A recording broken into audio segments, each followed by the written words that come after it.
Les erreurs qui rendent votre site invisible dans ChatGPT. On va parler d'un sujet que très peu d'entreprises prennent au sérieux. Et pourtant, c'est l'une des raisons principales pour lesquelles elles sont totalement invisibles dans ChatGPT, Gemini, Perplexity et les autres IA. Si aujourd'hui un prospect demande à une IA « Quelle entreprise me recommandes-tu pour le service que vous proposez ?» et que votre nom n'apparaît jamais, il y a de fortes chances que vous fassiez au moins une des erreurs que je vais vous présenter dans la vidéo. Avant d'entrer dans le détail de cette vidéo, pour me présenter rapidement, je m'appelle Dimitri, je suis le cofondateur de Digitalp, une agence qui accompagne des marques et des entreprises depuis plusieurs années sur leur stratégie d'acquisition digitale et qui fait donc partie des agences précurseurs en France sur le sujet du GEO. Notre rôle, c'est très simple, c'est d'aider les entreprises à rester visibles quand la recherche bascule vers les IA et surtout à ne pas disparaître des radars. Donc si aujourd'hui vous êtes décideur d'entreprise et que vous voulez savoir si votre boîte est citée ou non par les IA, on vous offre un pré-audit GEO qui est offert, le lien est dans la description, ça vous prend 3 minutes pour laisser vos informations. Et de notre côté, ensuite, on revient vers vous avec une vision claire de votre visibilité dans les IA. La première erreur, pensez que le SEO classique suffit. Beaucoup d'entreprises se disent aujourd'hui, on est bien référencé sur Google, donc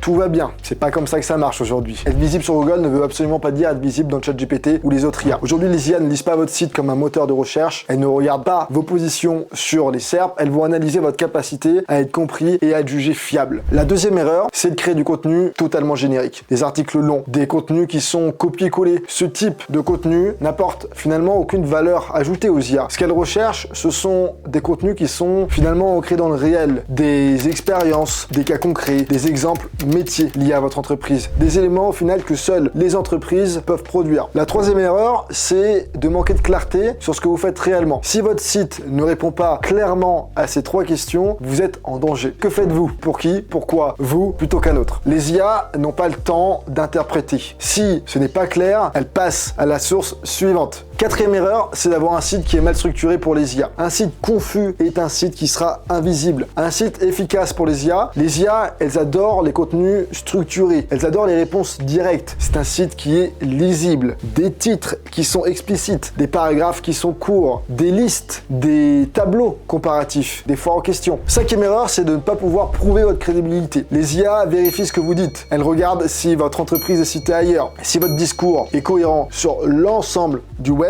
c'est très positif. Un site qui parle de lui-même, par contre, sans preuve extérieure, va inspirer à l'inverse peu confiance. La sixième erreur, c'est être trop généraliste. Les entreprises qui ressortent le plus dans le ChatGPT et les autres IA sont souvent assez spécialisées. Elles assument un positionnement qui est clair, un métier précis, une expertise qui est vraiment identifiable. Plus vous êtes flou, moins une IA sait quand elle va pouvoir vous recommander. La septième erreur, c'est de penser que tout se joue en une fois. Le GEO, c'est pas un coup ponctuel, c'est vraiment un travail continu. Publier un article et s'arrêter là, ça suffit pas. Les IA, elles favorisent les entreprises qui sont actives, celles qui mettent à jour leur contenu, celles qui vont enrichir leur discours dans le temps. Huitième erreur, c'est d'attendre trop longtemps. C'est l'erreur la plus dangereuse, puisque chaque jour, il y a beaucoup d'entreprises qui travaillent leur visibilité IA, il y a beaucoup de boîtes qui vont prendre leur place, et une fois que cette place va être occupée, ça va me sembler difficile de la récupérer. Donc les entreprises qui anticipent aujourd'hui vont prendre beaucoup d'avance sur les autres. Et à l'inverse, celles qui attendent risquent tout simplement de disparaître des résultats. Si aujourd'hui vous êtes dirigeant ou responsable marketing d'une entreprise, vous ne pouvez plus ignorer ce sujet. Dans les prochaines vidéos, je vais vous montrer comment éviter toutes les erreurs que je viens de vous citer. Je vais vous expliquer comment structurer votre site pour que les IA puissent les lire correctement et comment construire une vraie stratégie GEO durable et positive dans le temps. Mais si jamais vous êtes décideur et que vous voulez aller